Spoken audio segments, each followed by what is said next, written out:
Welcome to Terrifying Tales, the channel dedicated to bringing you original horror stories. Please support the channel by hitting the like button or leaving a comment. And please consider subscribing to the channel by hitting the subscribe button on the bottom right hand corner of the screen.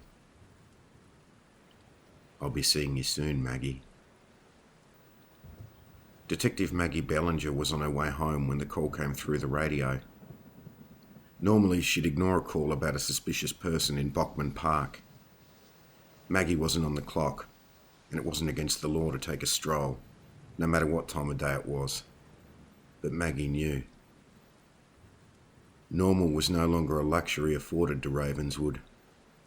For 10 months, the town lived in fear. A brutal killer found his way to town and made Ravenswood his new playground.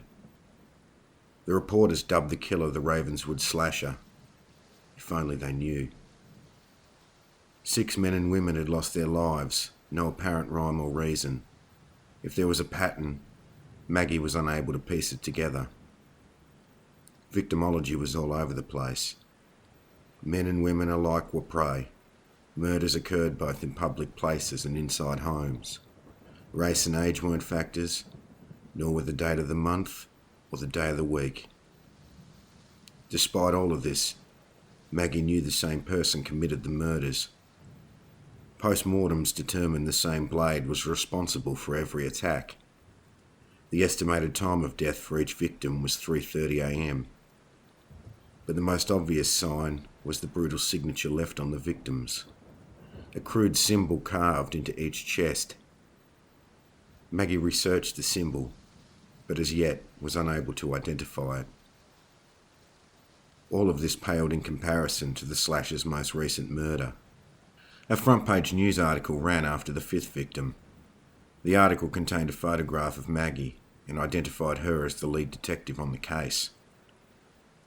Cases like these were always personal to Maggie, but the Ravenswood Slasher made sure she understood the feeling was mutual.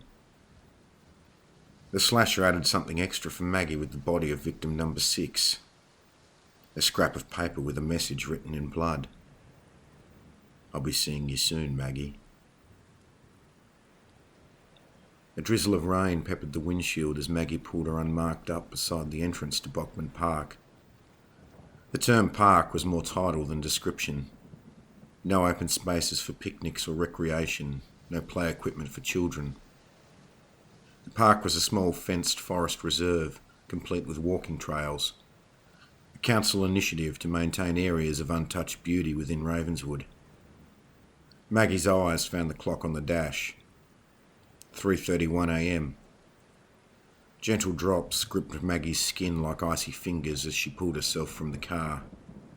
Static echoed from the radio. The nearest backup was still 5 minutes away. Maggie faced a choice. Wait for help or head into the park alone. She wasn't even supposed to be there. The dark shadows of the park's entrance dared Maggie to enter. Piercing screams within the park made Maggie's choice a simple one. She pulled a radio from her belt. Detective Bellinger off at Bockman, northern entrance. Screams coming from within the park, heading in. She traded her radio for a pistol and pulled a torch from the driver's side door pocket. The radio crackled on her hip. Damn it, Maggie! Wait for backup! It was her supervisor, Trevor King. I'll worry about him later. Maggie turned the radio down and sprinted through the park entrance. The screams continued as Maggie hurried. Rain fell heavier now.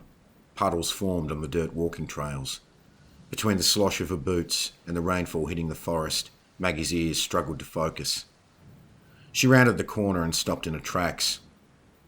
A young woman lay in the wet dirt. Blood stretched around her, expanding as the rain hit it. The woman whimpered and pawed at the wounds on her chest. She's alive. Maggie raised her pistol and torch and crept forward. The unmistakable copper smell of the woman's blood hit her nostrils.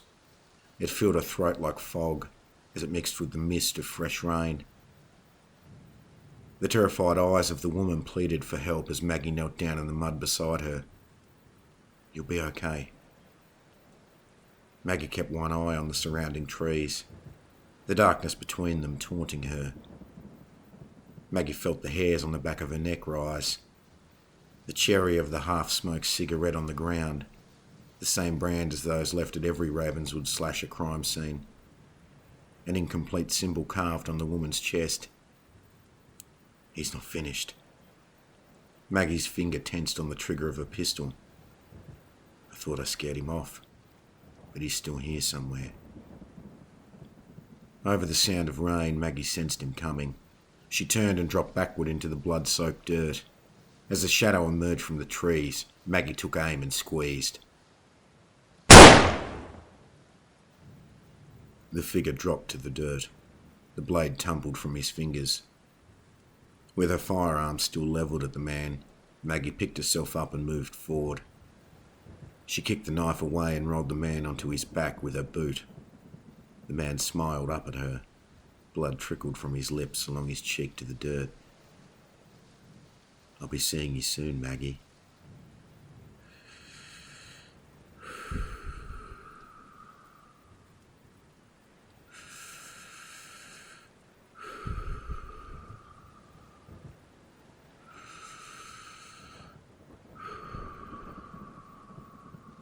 With the last breath, the smile dropped from the man's face, and life left his eyes.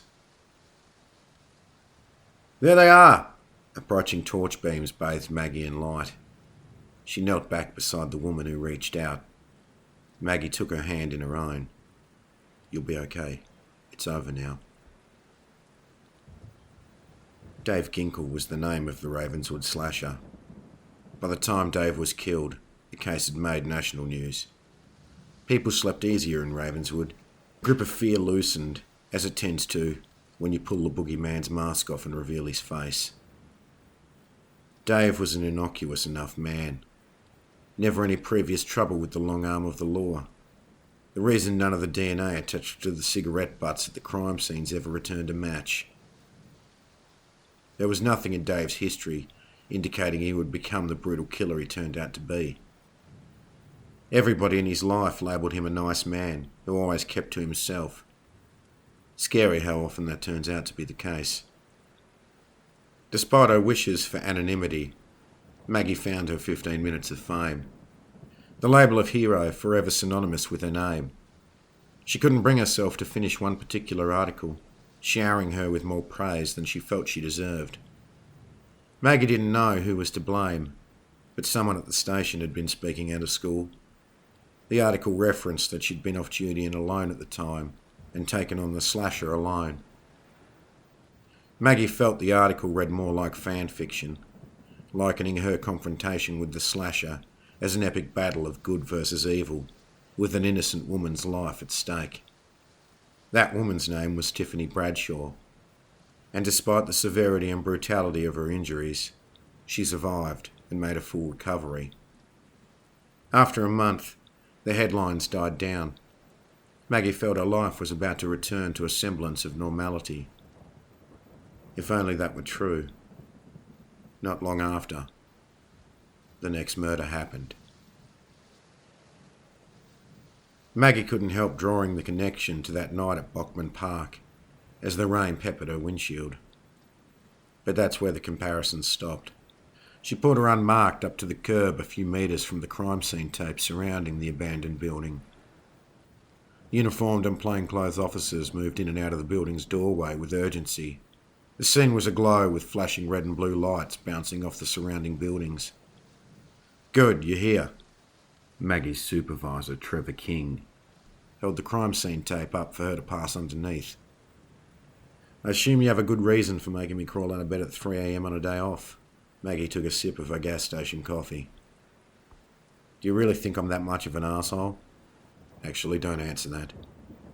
He led her toward the doorway. Normally I wouldn't call you out to something like this, Maggie, but when I saw it, I thought you'd kill me if I didn't. Once you've had a look, you'll see why. The thick stench of piss and mould filled Maggie's throat like hot soup as she followed Trevor into the building. I hope you know where you're going, Maggie muttered. She noticed piles of damp cardboard boxes flattened into a makeshift bed in the doorway of one of the small rooms. The hallway opened into a large factory floor filled with discarded, rusted machinery. Broken syringes and rubbish littered the floor. Maggie's eyes foundered. Other officers had brought in temporary lights, all facing the middle of the room, and the macabre masterpiece at its centre. From the tattered clothing, Maggie knew she was staring at the body of the current occupier of the building. It was terribly sad, but not uncommon for the homeless to become victims of violent crime. In many cases, it was a community that looked out for each other. But in a world where every day was a struggle to survive, sometimes items most take for granted were worth killing for. Why am I here, Trevor? Trevor let out a sigh. Maggie, just go take a look, will you? Hold this. Maggie forced a coffee cup into Trevor's hand and navigated her way across the minefield of used syringes. The crime scene tech, Sandra Marte, saw Maggie coming and moved aside. As she did, Maggie got her first look at the body. Her mouth fell open as her eyes found the unmistakable symbol carved into the chest. She turned back toward Trevor. He nodded. Is this a copycat, Sandy? Sandra shook her head. That was my first thought too when I saw it, but it doesn't feel like it. How can you be sure? Sandra held up 2 clear evidence bags before Maggie could even finish the question. One bag held 3 white cigarette butts, the serial number for Chesterfield menthol stamped on each. Maggie felt her heart sink in her chest as she looked at the second bag. It held a neat sheet of white paper inside. On the paper, written in blood, was a message addressed to her. Sorry I've not been around lately, Maggie. You slowed me down. But I could never stay mad at you. We're both just players in another little game of hide and seek. You won the first round. I'll be seeing you soon, Maggie. Trevor by now had made his way toward the body. Maggie already knew the answer to the question, but she asked anyway. Could someone have learned about the cigarette brand and notes from the press? Trevor shook his head. We deliberately kept those details out of the press. That's not all, Sandra said. A symbol. Her gloved hand pointed toward the chest of the victim. Like all the others, the killer had carved the symbol while the victim was still alive. You can see why I called you, Maggie, Trevor said. I could buy one of these things being coincidence. A copycat could have got your name from the papers and written you a letter. 2 people can smoke the same brand of cigarettes. Someone, somehow, could have accessed crime scene photographs or reports on the victims to know the killer inflicted these injuries before death. But all 3? Dave Ginkle is dead, Maggie said. I shot him and I watched him die. So there's a copycat killer, and there are a few possible scenarios at play here. Maggie handed the evidence bags back to Sandra. The least likely is that someone got extremely lucky and all of this is just coincidence. And the others? Trevor handed Maggie a cold service station coffee. I don't like any of them. Maggie took a sip. Someone at the station leaked the information. Someone involved in the case and knew the information is the copycat. Or Dave Ginkle wasn't acting alone from the beginning. I don't like any of those, Sandra said, turning back to the victim. We keep this between us 3 for now, Trevor said. The press has forgotten about the Ravenswood Slasher. They get wind of this, and they'll ask a whole raft of questions we don't have the answers to right now. It's likely to start a panic. From where Maggie was standing, a fresh perspective gave a foggy spark of recognition. The symbol carved into the victim's chest. Maggie had never viewed the symbol from upside down before. Sandra noticed the strange look on Maggie's face. What is it, Mags? I'm not sure. Maybe nothing.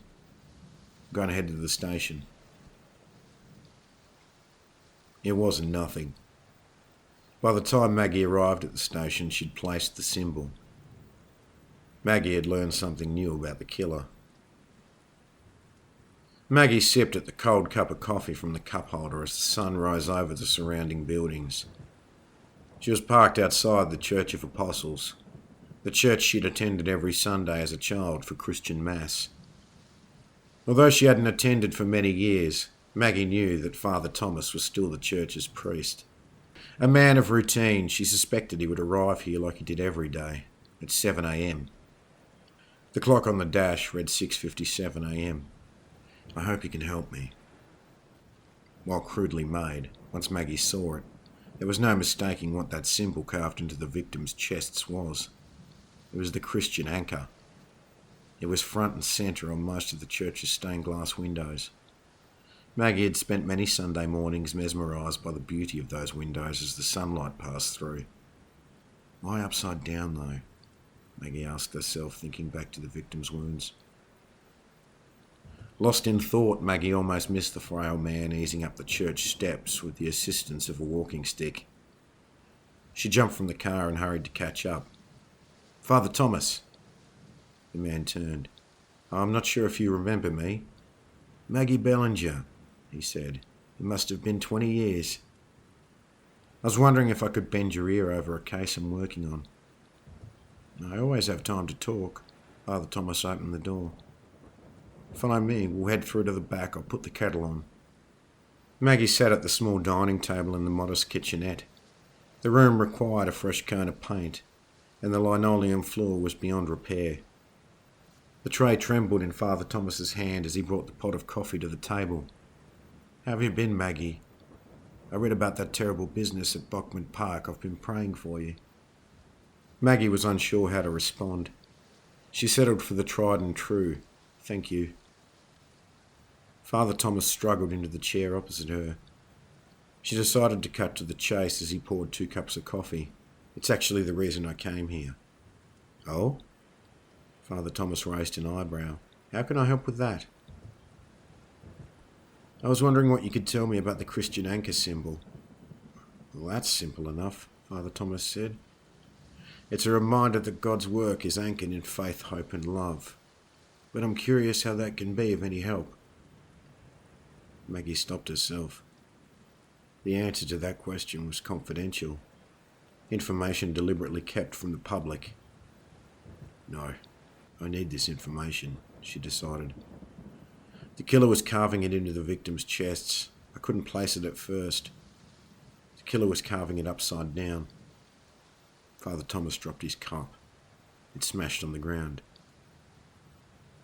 "What is it? Are you okay, Father?"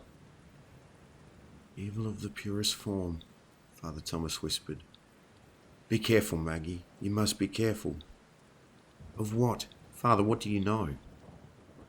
Tears welled in the father's eyes. "You are not dealing with a mere man. You're dealing with something intangible, a presence of evil." "Father, I don't understand. What are you talking about? You're not making sense." Father Thomas's eyes drifted to the table. "As the anchor stands for faith, hope, and love in God's work, the inverse exists. The inverted anchor signifies fear, despair, and hate in Satan's work. You're dealing with something that has many names. Some call it black magic or the dark arts.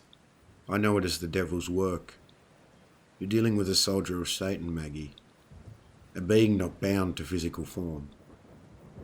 There was a coldness in Father Thomas's face as he lifted his head to look Maggie in the eye. "Now I know why you're here, Maggie. What was that lad's name? Dave Ginkle? His death hasn't stopped this, has it? There's been more murders, hasn't there?" Maggie nodded. Father Thomas closed his eyes. "How many have perished bearing the dark symbol?" 7. Father Thomas sighed. "Then the work is almost complete." "What work, Father?" "Did the killer appear to use any rhyme or reason selecting the people he killed, or where he killed them?" "None that we could find," Maggie conceded. "I expected as much, but I can promise you there was. 7 souls of the pure must be defiled for the ritual.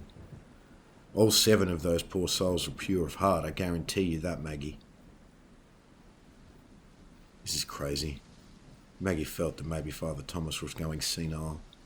Wooden chair squealed on the linoleum as she pushed back from the table. What ritual? Tears were flowing freely from Father Thomas's eyes now.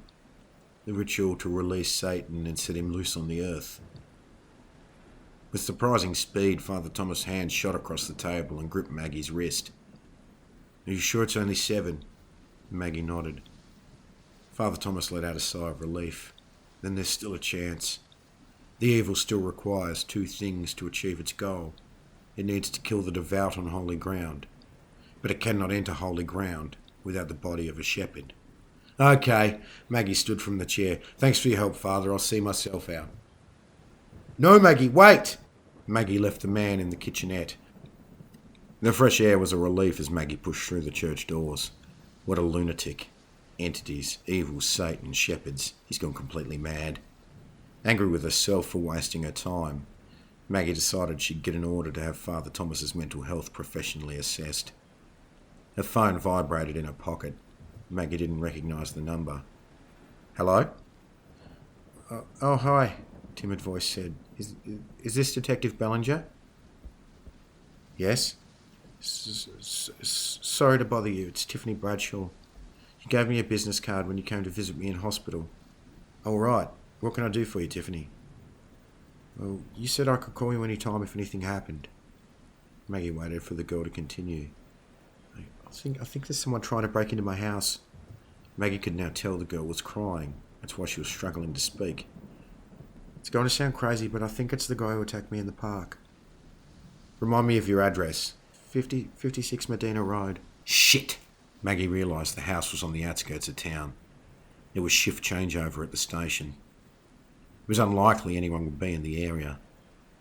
Tiffany, hide. I'll be there as soon as I can. Maggie wasn't much closer, but she'd probably be faster than anyone else. She sprinted to her car and sped away from the church. Maggie didn't see Father Thomas frantically waving at her from the front entrance. Maggie caught a lucky break. Despite the likelihood being low, she did radio the job through to see if anyone was close to Tiffany Bradshaw's. Turned out her supervisor, Trevor King, was in the area grabbing breakfast on the way home from the murder scene at the abandoned building. He had arrived. Maggie pulled up behind his empty unmarked 2 minutes later. Something felt off to Maggie immediately. Not anything she could explain. Call it the sixth sense of an experienced police detective. The front door of the house was ajar, and there was no sign of Trevor or Tiffany. Maggie pulled her radio from her belt. Off at Medina. And once more she replaced it with a pistol and crept forward. The house was in darkness as Maggie eased through the open front door. Someone had drawn all the curtains in the house. The smell of blood was overpowering. Maggie cleared the first doorway she came to and entered the room. As her eyes adjusted to the lack of light, she let out an audible gasp. Lying in a pool of blood in the middle of the lounge room floor was the unmistakable crumpled form of Trevor King. There was another smell. Maggie turned as she recognised it. Tiffany's smiling face greeted her in the doorway, the lit Chesterfield menthol cigarette hanging loosely from her lips. Tiffany forced the knife blade into Maggie's stomach. The smile remained on Tiffany's face as the bullet from Maggie's pistol tore through her chest. Both women slumped to the floor. Tiffany's smiling face locked eyes with Maggie. I told you I'd be seeing you soon, Maggie.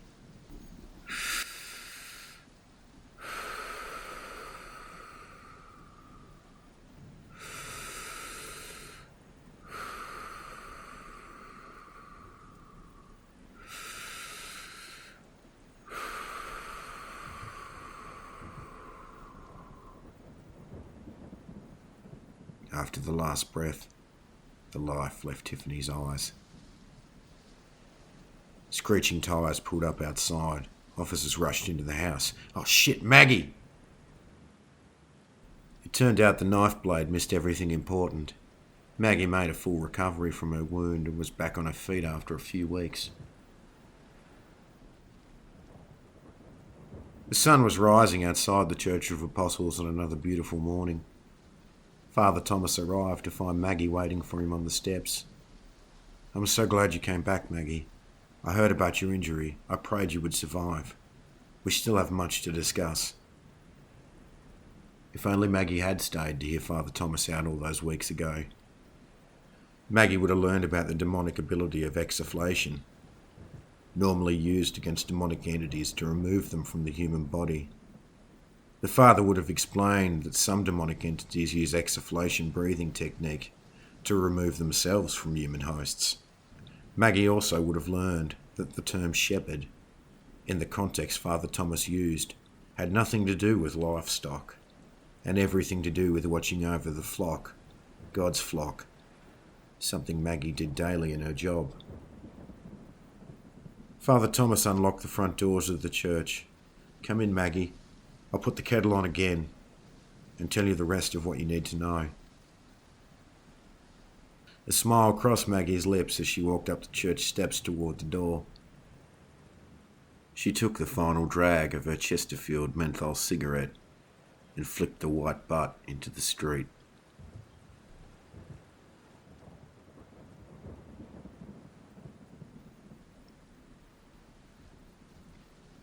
If you like what you heard, please like and share the video, and please subscribe to the channel. Remember, the dark plays tricks with our mind. Sometimes it isn't a trick. Sometimes there really is something there.